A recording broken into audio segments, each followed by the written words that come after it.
नमस्कार, स्वागत है आपका दिन भर की तमाम बड़ी और अहम खबरों के साथ। मैं हूं कवींद्र। शुरुआत हेडलाइन से। दार्जिलिंग में गोरखा जनमुक्ति मोर्चा का बेमियादी बंद। बिमल गुरुंग के दफ्तर पर छापेमारी के विरोध में पथराव। पुलिस का हथियार जब्त करने का दावा।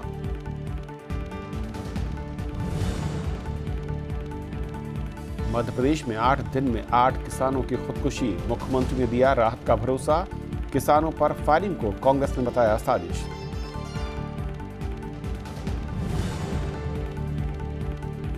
पशु व्यापार अधिसूचना पर सुप्रीम कोर्ट का केंद्र को नोटिस। 2 सप्ताह में मांगा जवाब। याचिका में मौलिक अधिकारों के हनन का आरोप।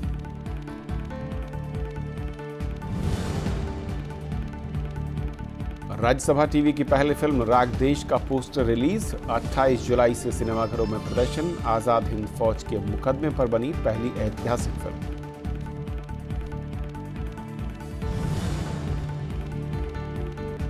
जांच दल के सामने पेश हुए पाकिस्तान के प्रधानमंत्री। पनामा पेपर मामले में 3 घंटे तक पूछताछ। भ्रष्टाचार के आरोपों से इनकार।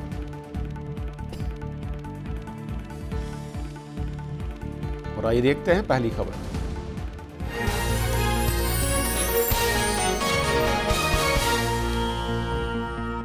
दार्जिलिंग में हालात तनावपूर्ण होते जा रहे हैं। सरकारी दफ्तरों में बेमियादी बंद के चौथे दिन कई जगहों पर प्रदर्शनकारियों और सुरक्षा बलों के बीच हिंसक झड़पें देखी गईं। पुलिस ने गोरखा जनमुक्ति मोर्चा के एक दफ्तर में छापेमारी की, जिसके बाद आंदोलन और भड़क गया। आंदोलन करेंगे, गोरखालैंड लेकर आएंगे हम। आंदोलन। अलग गोरखालैंड का आंदोलन तेज होता जा रहा है। सरकारी दफ्तरों में बेमियादी बंद के चौथे दिन दार्जिलिंग में जगह जगह ऐसी तस्वीरें देखी गईं। प्रदर्शनकारियों और सुरक्षा बलों के बीच कई जगहों पर सीधी टकराव की नौबत आई और दोनों तरफ से पथराव हुए। दार्जिलिंग और कालिम्पोंग जिले में अलग गोरखालैंड के लिए कई जुलूस निकाले गए। कुछ जगहों पर प्रदर्शन ने हिंसक रूप ले लिया। प्रदर्शनकारियों ने गाड़ियां फूंक दी। दार्जिलिंग में भारी संख्या में अर्धसैनिक बल गश्त लगा रहे हैं। इससे पहले पुलिस ने गोरखा जनमुक्ति मोर्चा के दफ्तर में छापेमारी की। पुलिस का दावा है कि छापेमारी में भारी मात्रा में नकदी, प्रतिबंधित हथियार और तीर धनुष बरामद हुए। हम लोगों ने 3 जगहों पर रेड की है और वो रेड के बाद ह्यूज क्वांटिटी में यहाँ पे प्रोहिबिटेड आर्म्स और बहुत ढेर सारा आपका एक्सप्लोजिव और कुछ कैश मिला है। कुछ क्या मतलब काफी कैश आप लोगों ने देखा ही है वीडियो में, जिसको हम लोग वेरीफाई कर रहे हैं। और भी बहुत से कॉन्ट्राबैंड आइटम्स यहाँ से मिले हैं, जिसको हम लोग वेरीफाई करने के बाद कमेंट करेंगे। छापामारी में गोरखा जनमुक्ति मोर्चा के कुछ कार्यकर्ताओं को भी हिरासत में लिया गया। इसके बाद गोरखा जनमुक्ति मोर्चा ने पूर्ण बंद का ऐलान कर दिया और प्रदर्शन और तेज हो गए। प्रदर्शनकारी पुलिस कार्रवाई के विरोध में सड़क पर उतर गए। पुलिस प्रशासन जबरदस्ती घुस के हमारा ये ऑफिस में घुस के सब चीज ले गया है। सब लोग ये हमारा ऑफिस है ना, सब लोग ले गए हैं। बाकी तो बंगाल सरकार का चाल है। जितना भी आज अभी आंदोलन हो रहा है ना, वो पैसा हम सभी जनता ने एक-एक करके इकट्ठा किया है, आंदोलन के लिए इकट्ठा किया है। बाकी पैसा ज्यादा हुआ तो वो बंगाल सरकार का चाल है। पुलिस कार्रवाई के खिलाफ गोरखालैंड की बाकी राजनीतिक पार्टियां भी एकजुट हो गई हैं। वहीं सीपीएम ने इस संकट के लिए पश्चिम बंगाल सरकार की नीतियों को जिम्मेदार ठहराया। सीपीएम ने केंद्र सरकार से मामले में दखल की मांग की है। चुनावी मौका पर स्थिति के चलते हुए अब वायदों को पूरा करने का डिमांड वो जीजेएम कह रहा है। अब सरकार जो है वो पूरा नहीं कर सकती क्योंकि ये हालत है। अब इसके अंदर सरकार को ये इनिशिएटिव लेनी चाहिए, दमन से नहीं लेकिन बातचीत के आधार पर इस मामले को सुलझाना है। इस बीच Gorkha National Liberation Front Trinamool Congress से गठबंधन तोड़कर आंदोलन में कूद गया है। केंद्रीय गृह मंत्रालय पूरे मामले पर पैनी नजर टिकाए हुए है। Bureau report, Rajya Sabha TV. और वहां पर इस वक्त किस तरीके के हालात हैं और जिस मुद्दे को लेकर टकराव की स्थिति है उसका असर क्या होगा, इस पर बातचीत करने के लिए हमारे सहयोगी अखिलेश सुमन मौजूद हैं स्टूडियो में, जिन्होंने कि पिछले 10 दिन वहां पर अलग इलाकों का दौरा किया। अखिलेश, स्वागत है आपका। और फोन लाइन पर चंद्रा चौधरी हमारे साथ हैं, वरिष्ठ पत्रकार जुड़ रहे हैं इस वक्त। चंद्रा साहब, सबसे पहले तो जिस तरीके से ये पूरा मामला हुआ और अब जबकि वहां पर छापेमारी की गई दफ्तर में और उसके बाद तमाम हथियारों के मिलने का दावा किया गया, हालात किस तरीके के दिख रहे हैं और सरकार की कार्रवाई क्या ज्यादा एग्रेसिव नजर आती है? हाँ, गोरखा जनमुक्ति मोर्चा के प्रमुख बिमल गुरुंग के घर में आज जो दफ्तर में छापेमारी की गई, उसके बाद मोर्चा कार्यकर्ता ने सड़कों पर उतरे और जगह जगह पर घरों में आग लगा दिया। Sericulture office, Kalimpong police station में भी आग लगा दिया। पाटलेबास में भी प्रदर्शन की। ये सब करने के बाद मूल मुद्दा है यहाँ पे जो गोरखा जनमुक्ति मोर्चा जो मूल मांग है वो है अलग गोरखालैंड की मांग। वो है उनके प्रधान एवं दूसरे जो मांग है वो बांग्ला भाषा को लेकर मुख्यमंत्री ने एक समय उन्होंने कहा कि थर्ड लैंग्वेज करने के बारे में। बाद में उन्होंने क्लियर की मुख्यमंत्री ने कि ये ऑप्शनल लैंग्वेज होना चाहिए। वो ऑप्शनल लैंग्वेज ये बांग्ला को करने के लिए उन्होंने कहा। लेकिन वहाँ के लोगों का कहना है कि भरा मौसम में अभी जो टूरिस्ट इतने सैलानियों का भीड़ है, इस समय ये जो घटना घटा, इसके कारण क्या हुआ, सारे पर्यटक ने यहाँ से वापस चले गए और खाली हो गया दार्जिलिंग, इतनी सुंदर शैल नगरी दार्जिलिंग। चंदा, क्या इसके वहाँ कारण पर लोगों में खौफ भी है जी, एक डर भी है और बहुत अहम है कि जो एक टूरिस्ट सीजन होता था वहाँ पर इस वक्त उससे उलट हालात दिख रहे हैं। लेकिन राजनीतिक लिहाज पर फिर भी दोनों ही संगठन, मैं कहूँ कि तृणमूल कांग्रेस और जो मुक्ति मोर्चा है, वो भले ही नफे नुकसान की बात करें, लेकिन क्या इस पूरे विवाद को सुलझाने के लिए किसी तरह की कोई बातचीत के आसार या कोई संकेत मिल रहे हैं? नहीं, बातचीत के आसार मुख्यमंत्री ने किया। अभी जो स्थिति है, लोगों में खो गए, ज्यादा से टूरिस्ट में बहुत खो गए। वो लोग इतने दूर से आए इतनी गर्मी में, लेकिन वो लोग वापस जाने के लिए हालात बहुत बदतर हो गया। को बहुत टूरिस्टों ने अभी होटलों में है और उन्हें घूमना फिरना सब बंद है। ये भी गुस्सा है। और जो मुख्यमंत्री ने वहाँ पे जो एडमिनिस्ट्रेटिव मीटिंग किया था उसके कारण, और सामने जो इलेक्शन है, जीटीए का इलेक्शन है जुलाई में, उसके नजर ये सब हो रहा है। ये कारण आप ये कह रहे हैं कि जो प्रदर्शनकारियों आने वाले कुछ महीनों में चुनाव होने हैं, उसमें राजनीतिक फायदे के लिहाज से कहा जाए कि दोनों ही जो घटक हैं वो अपने अपने मोर्चे पर आगे बढ़ रहे हैं, पीछे हटने को तैयार नहीं। शुक्रिया चंदा इस पूरी बातचीत के लिए आपका। अखिलेश जी, क्योंकि आपने लगातार 10 दिन वहाँ पर गुजारे, अलग अलग इलाकों में गए, मामला शुरू हुआ था अनिवार्य भाषा एक सब्जेक्ट को लेकर, मुख्यमंत्री ने सफाई दी, वैकल्पिक कर दिया गया है उसे, लेकिन वहाँ से लड़ाई घूमकर अब वो एक अलग राज्य पर जा जाती है। असल में मंशा क्या है इसके पीछे? देखिए, मुख्यमंत्री ममता बनर्जी का जो स्टाइल ऑफ फंक्शनिंग है, उस स्टाइल ऑफ फंक्शनिंग से साफ साफ लगता यही है कि वो पश्चिम बंगाल पर पूरा कब्जा चाहती हैं। और यह जो पूरा इलाका था यह उनके कब्जे में अभी तक नहीं था। अभी हाल में एक मिरिक एक जगह है, नगरपालिका का चुनाव हुआ, उस नगरपालिका के चुनाव में तृणमूल कांग्रेस जीत गई और उसमें उनका समझौता था गोरखा नेशनल फ्रंट से, तो उस समझौते के तहत वो जीत गए। लेकिन 3 और जो नगरपालिका के चुनाव हैं, उस नगरपालिका के चुनाव में ममता बनर्जी की पार्टी बुरी तरह हारी। तो लेकिन अब चूंकि सिल्वर लाइनिंग उनको मिली थी और इस सिल्वर लाइनिंग को कैसे और ज़्यादा अपने को मजबूत किया जाए, उसमें उनको लगा कि चलो इस हम पाँव बढ़ा सकते हैं। तो एक तो वो दार्जिलिंग इलाके में बराबर जाकर अपना प्रेजेंस शो कर रही हैं, और दूसरी तरफ उन्होंने कोशिश ये की कि जो गोरखा के बीच में जो कई अन्य जातियां हैं, उन जातियों के बीच में एक दरार पैदा किया जाए, उन जातियों के अलग अलग उनके बोर्ड बनाए जाए उनके विकास के लिए, ताकि जो गोरखा लोगों की एकता है उस एकता को खत्म किया जाए, एकजुटता को तोड़ा जाए। और इसी रणनीति के तहत वो काम कर रही थी। लेकिन गोरखा लोग भी, गोरखा के जो संगठन है जनमुक्ति मोर्चा, वो इस बात को भांप रही थी कि वो खत्म करने की साजिश है। तो इन्होंने एक मौका दे दिया बंगाली भाषा को लेके। और बंगला भाषा बंगाल में बंगाली बोलने के लिए ऑप्शनल करना है या कंपलसरी करना है, इस बात का कोई तर्क नहीं बनता है। ऐसे ही लोग बंगाली वहाँ पढ़ते हैं, जानते हैं। लेकिन जब उन्होंने कहा कि उसको अनिवार्य करेंगे तो बहुत तेज रिएक्शन हुआ। देखिए, गोरखा लोगों की जो पूरा व्यक्तित्व और चरित्र है, उसमें आप समझेंगे कि वो हिंदी बहुत अच्छा जानते हैं। भारतीय सेना में गोरखा लोग रहे हैं तो हिंदी बहुत अच्छी जानते हैं, अंग्रेजी वो बहुत अच्छा जानते हैं, उसके बाद बांग्ला वो जानते ही हैं। नेपाली भी, चूंकि नेपाली मूल के हैं, वो तो नेपाली पढ़ना चाहते हैं। तो त्रिभाषा जो फॉर्मूला है हमारे देश में, वो त्रिभाषा फॉर्मूला में हिंदी, इंग्लिश और नेपाली वो पढ़ते हैं। अब बांग्ला को अचानक फिर से थोप देंगे तो 4 भाषा कोई पढ़े, केवल भाषा ही पढ़ता रहेगा, ऐसा तो नहीं हो सकता।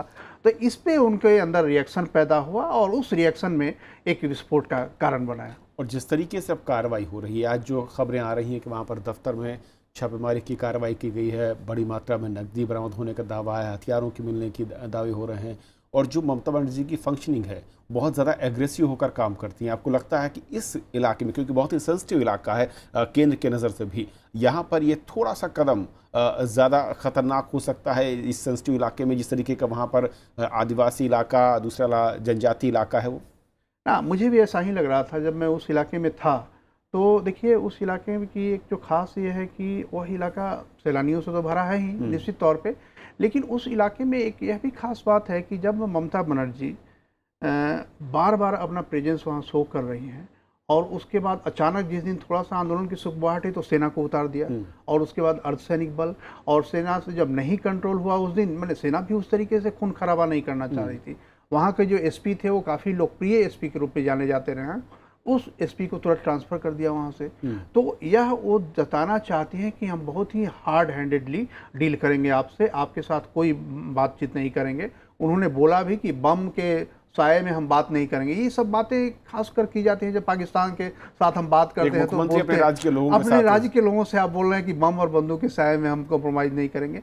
तो इस तरह के बयानबाजी से और ज़्यादा रिएक्शन हो रहा है।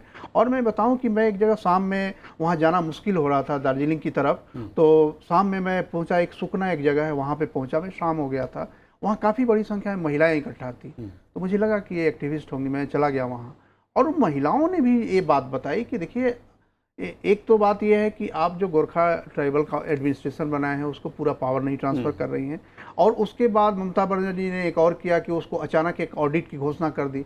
अभी तक कोई ऑडिट नहीं हुआ था गोरखा टेरिटोरियल एडमिनिस्ट्रेशन का, और अभी जब जुलाई में 4 अगस्त तक उसका टर्म है, जुलाई में उसका ऑडिट करेंगे, चुनाव करेंगे, और चुनाव के पहले ठीक ऑडिट करना चाहते हैं। तो निश्चित तौर पर लोगों को लग रहा है कि आप पूरी तरह से जो एक एडमिनिस्ट्रेशन बना है उस एडमिनिस्ट्रेशन को किसी न किसी तरीके से फंसा के और लोकप्रिय करो या जेल में डालो, जैसे भी करो उसमें फ़ायदा लो। तो इससे और आगे में घी डालने का काम हो रहा है। यानी कि कुल मिलाकर कहें कि दार्जिलिंग में जो खूबसूरत वादियाँ थी, जो शांति थी, राजनीतिक नफ़े नुकसान के लिहाज से, या फिर मैं कहूँ कि राजनीति ने उसे फ़िलहाल अशांत कर दिया है, जिसके शांत होने की उम्मीद फ़िलहाल नज़र नहीं आ रही। बहुत बहुत शुक्रिया आपका अखिलेश जी इस पूरी चर्चा में शामिल होने के लिए।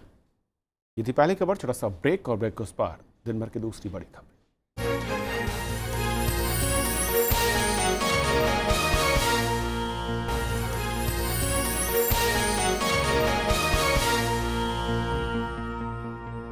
दिल्ली में आज भारतीय किसान यूनियन की अगुवाई में किसान कर्ज माफी और स्वामीनाथन कमेटी की सिफारिशें लागू करने की मांग की गई। कांग्रेस ने उत्तर प्रदेश और महाराष्ट्र की तरह मध्य प्रदेश में भी किसानों का कर्ज माफ करने की मांग की। इस बीच मध्य प्रदेश में एक और किसान ने आत्महत्या कर ली। मध्य प्रदेश सरकार के आश्वासनों के बावजूद राज्य में किसानों की आत्महत्या की घटनाएं थम नहीं रही हैं। गुरुवार को होशंगाबाद जिले में किसान नर्मदा प्रसाद यादव ने साहूकार के कर्ज से परेशान होकर जान दे दी। हमारे भाई के पास कर्ज था प्रभाकर का, तो उसने गाली गलौज चमकाया। यहाँ भी उसके कारण जहर खाना पड़ा, उसने मारा, चमकाया, नोटरी करवाई ट्रैक्टर। क्या कर्ज था, क्या था? कर्ज था। काय के लिए लिया था? खेती के लिए लिया था। मध्य प्रदेश में पिछले 8 दिनों में 8 किसानों ने खुदकुशी की है। अकेले होशंगाबाद जिले में 3 किसानों ने कर्ज के बोझ के चलते जान दे दी। इसके अलावा विदिशा, रायसेन और सीहोर में हफ्ते भर में 3 किसान आत्महत्या कर चुके हैं। बालाघाट और बड़वानी में भी किसानों ने खुदकुशी की है। भोपाल में सत्याग्रह पर बैठे कांग्रेस नेता ज्योतिरादित्य सिंधिया ने मंदसौर फायरिंग के पीछे राज्य सरकार की साजिश का आरोप लगाया है। जिन लोगों ने ये फायरिंग ऑर्डर किया है उनके विरुद्ध सख्त से सख्त एक्शन आज नहीं लेकिन 10 दिन पूर्व लिया जाता। ये इसलिए नहीं लिया जा रहा है, मैं आपको बताऊं, क्योंकि ये सरकार के द्वारा ऑर्डर किया गया है। मंदसौर में मुख्यमंत्री शिवराज सिंह चौहान ने किसानों की समस्याओं के समाधान का भरोसा दिलाया है। जनता के सामने जो तकलीफें हैं वो दूर करने की हम भरपूर कोशिश करेंगे। दिल्ली में भारतीय किसान यूनियन की अगुवाई में किसान महापंचायत का आयोजन किया गया। इसमें किसानों ने फसल का उचित मूल्य, कर्ज माफी जैसी मांगों को पूरा करने की मांग की। किसान नेताओं का कहना है कि सरकारें किसानों की मांगों की अनदेखी करती हैं। तो नई पॉलिसी देकर आनी पड़ेगी सरकारों को। स्वामीनाथन वाली कमेटी है, उस कमेटी को लागू करना पड़ेगा। जब तक समस्याओं का समाधान नहीं होगा, किसान आंदोलन कर रहे हैं तो उस पर गोली चला रहे हैं, तो ये आंदोलन हमारा पूर्ण रूप से जारी रहेगा। किसान संगठनों ने शुक्रवार को देश भर में राजमार्ग रोकने का फैसला लिया है। हालांकि भारतीय किसान यूनियन ने खुद को शुक्रवार के आंदोलन से अलग रखा है। सीपीएम महासचिव सीताराम येचुरी ने किसान संकट पर प्रधानमंत्री को चिट्ठी लिखी है। इसमें किसानों की आत्महत्या पर चिंता जताते हुए किसानों के हित में कानून बनाने की मांग की गई है। नवविक्रम सिंह के साथ bureau report, Rajya Sabha TV. Maharashtra में किसान आंदोलन के चलते राज्य में शिवसेना और बीजेपी के बीच तकरार बढ़ती जा रही है। शिवसेना की चेतावनी पर मुख्यमंत्री देवेंद्र फडणवीस ने कहा कि उनकी पार्टी राज्य में मध्यावधि चुनाव के लिए तैयार है। वहीं शिवसेना का कहना है कि बीजेपी को चुनाव की बजाय लोगों से किए वादे को पूरा करना चाहिए। हाल ही में राज्य में हुए किसान आंदोलन के समय शिवसेना ने खुलकर किसानों की मांगों का समर्थन किया था और वो किसानों के सहारे अपने जनाधार को मजबूत करना चाहती है। भारतीय जनता पार्टी सिर्फ चुनाव के बारे में ही सोचती रहती है। एक इलेक्शन ओरिएंटेड पार्टी है। देश में सभी जगह राज्य चाहते हैं, केंद्र में उनकी सरकार है, अनेक राज्यों में है, मगर महत्व की बात यह है कि चुन के आने के बाद क्या वो लोगों की जो आशाएं उनसे जुड़ी है, क्या वो सफल हो रही है।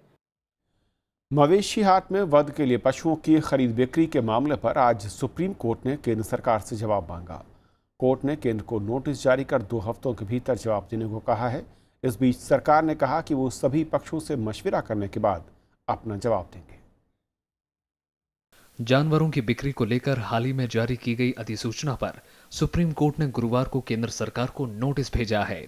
अधिसूचना को चुनौती देने वाली 2 जनहित याचिकाओं के बाद सुप्रीम कोर्ट ने केंद्र से 2 हफ्तों के भीतर जवाब मांगा है। इस मामले की अगली सुनवाई 11 जुलाई को होगी। अदालत ने सरकार की अधिसूचना पर फिलहाल रोक लगाने से इनकार कर दिया। कोर्ट ने कहा कि जब तक केंद्र इस मामले में सफाई पेश नहीं करती, तब तक रोक नहीं लगाई जाएगी। इस बीच केंद्र सरकार ने कहा है कि इस कानून का मकसद लोगों के खान-पान की आदत बदलना नहीं है। हम किसी के फूड हैबिट पर कोई कंट्रोल नहीं करना चाहते हैं। ये भी एक सच्चाई है कि देश की बहुत बड़ी आबादी गौ संपदा का सम्मान करती है, तो सरकार सारे पक्षों को देख करके कोई टिप्पणी अपनी करती है, ये समझना बहुत जरूरी है। केंद्र सरकार ने यह भी कहा कि वो सभी पक्षों से बातचीत कर सुप्रीम कोर्ट को जवाब सौंपेगी। केंद्र की तरफ से अतिरिक्त सॉलिसिटर जनरल पीएस नरसिम्हा ने कोर्ट को बताया कि अधिसूचना का मकसद मवेशी हाटों पर नियमन लाना है। कोर्ट में अधिसूचना को चुनौती देने एक याचिका में दावा किया गया है कि ये संविधान की भावना के खिलाफ है। इसी पर कोर्ट ने केंद्र सरकार को नोटिस जारी किया है। State wanted to say something as well, but I think the court had already moved on by saying that we'll issue you notice for the 11th of July, and the state can respond. And they said to the state, whatever you have to say, you please say in your response, in your affidavit of response.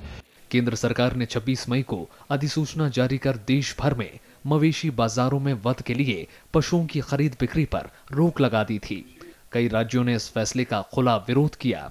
Kerala और मेघालय विधानसभा ने सर्वसम्मति से इनके खिलाफ प्रस्ताव पारित किया, तो वहीं पश्चिम बंगाल, त्रिपुरा और कर्नाटक ने भी कहा कि वो केंद्र के फैसले को लागू नहीं करेंगे। कृति मिश्रा के साथ bureau report, Rajya Sabha TV.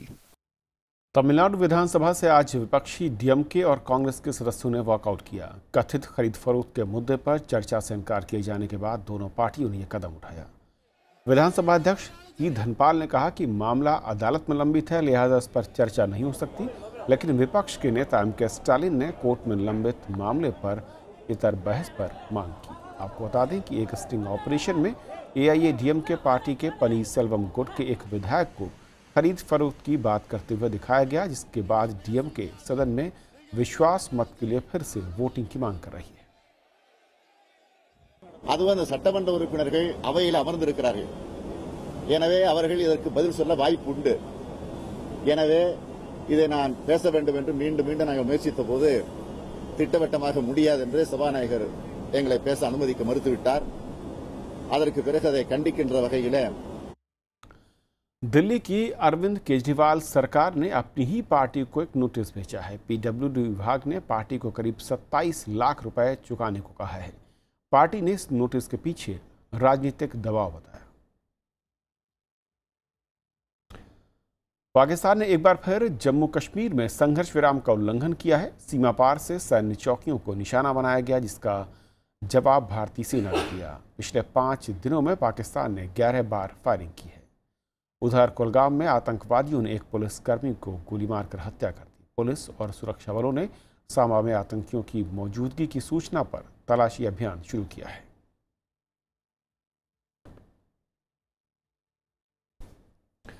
GST की जटिलता और विसंगतियों के खिलाफ आज दिल्ली, मुंबई, गुजरात समेत कई राज्यों में व्यापारियों ने कारोबार बंद रखा। गुजरात और राजस्थान में कपड़ा और मेवा व्यापारियों ने जीएसटी की दरें कम करने की मांग की, तो दिल्ली में अनाज कारोबारियों ने अपनी दुकानें बंद रखी। उधर मध्य प्रदेश के बड़े शहरों में बंद का मिला जुला असर देखा। भोपाल में इक्का दुक्का दुकानों को छोड़कर ज़्यादातर बाजार बंद रहे। इंदौर में भी व्यापारिक संस्थान बंद दिखे।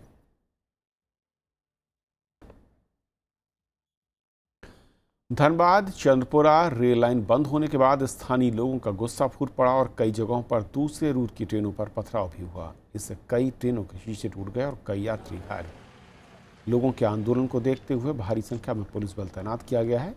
इस रेलखंड के ज़्यादातर स्टेशन ऐसी जगहों पर हैं जहां ज़मीन के नीचे कोयले में आग लगी हुई है। पटरी धंसने की आशंका के चलते इस रूट पर ट्रेनें धीमी रफ्तार से चलती हैं। धनबाद चंद्रपुरा के बीच 14 छोटे बड़े स्टेशन हैं। पूर्वोत्तर राज्यों में बारिश लोगों के लिए परेशानी का सबब बन गई है। मिजोरम में बाढ़ से हालात खराब हैं। यहाँ पर 8 लोगों की मौत की खबर है और 350 से ज़्यादा मकान जलमग्न हैं। करीब 400 हेक्टेयर ज़मीन में खड़ी फसल बर्बाद हो गई। तो असम में 3 लोगों की मौत की खबर है। राज्य सरकार ने मृतकों के परिजनों को 4 लाख की आर्थिक मदद का ऐलान किया है। लखीमपुर और दारंग जिलों के 39 गांव बाढ़ से प्रभावित हैं। करीब 2000 लोग राहत शिविरों में रह रहे हैं। राहत और बचाव का काम भी जारी है। उधर अरुणाचल प्रदेश में बारिश से नदियों का पानी बढ़ गया है, तो मेघालय में भी आपदा के अधिकारियों को अलर्ट रहने को कहा गया है। मणिपुर में भी कई नदियां उफान पर हैं और कई इलाकों में यहां बाढ़ का पानी घुस गया है।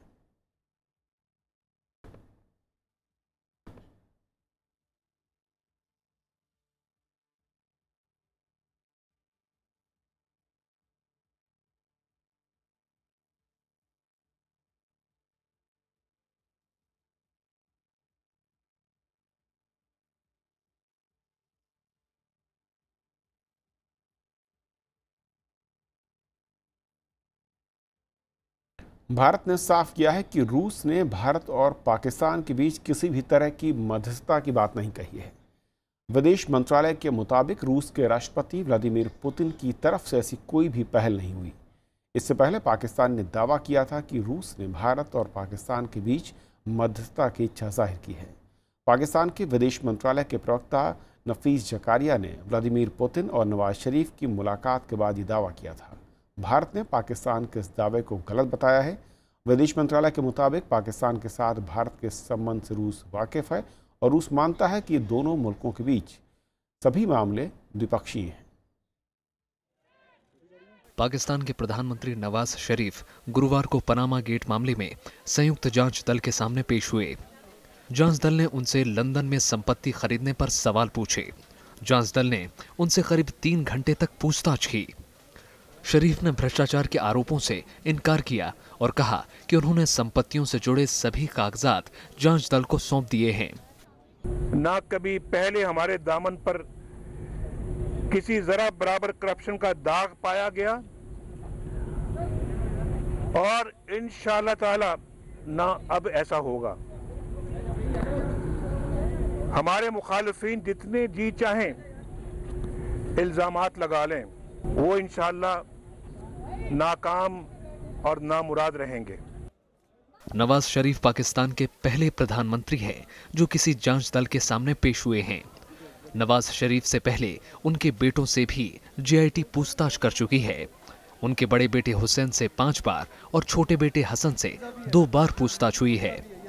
प्रधानमंत्री के भाई और पंजाब प्रांत के मुख्यमंत्री शहबाज शरीफ को 17 जून को पेश होने के लिए बुलाया गया है। विपक्षी दलों ने कहा है कि नवाज शरीफ को अब सभी सवालों का जवाब देना होगा। हर बात में साजिशी थ्योरियां तलाश करने से बेहतर है अपने गिरबान में झांके।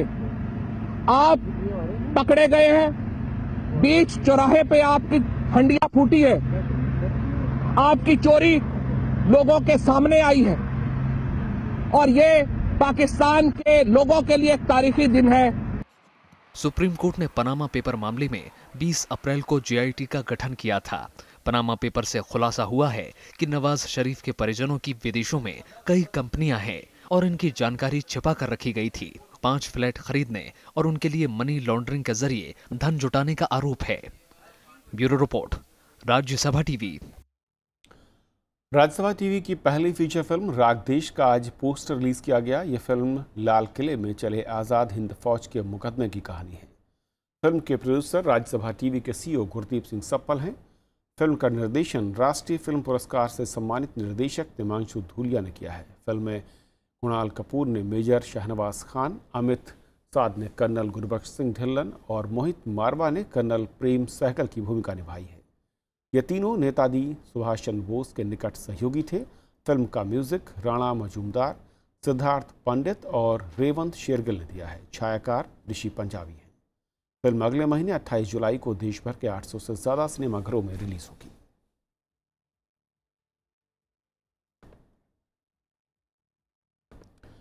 पूर्वी चीन के जिंगांसू प्रांत में एक स्कूल के बाहर शक्तिशाली बम धमाका हुआ, जिसमें 7 लोगों के मारे जाने की खबर है, जबकि 60 से ज़्यादा लोग घायल हैं। 2 लोगों की घटनास्थल पर ही मौत हो गई, जबकि 5 लोगों ने अस्पताल में दम तोड़ दिया। फंगजियान शहर में घायलों का इलाज जारी है। चीन की सरकारी एजेंसी शिन्हुआ के मुताबिक धमाका शाम के 5 बजे के करीब हुआ, जब अभिभावक स्कूल के बाहर बच्चों के इंतजार में खड़े थे।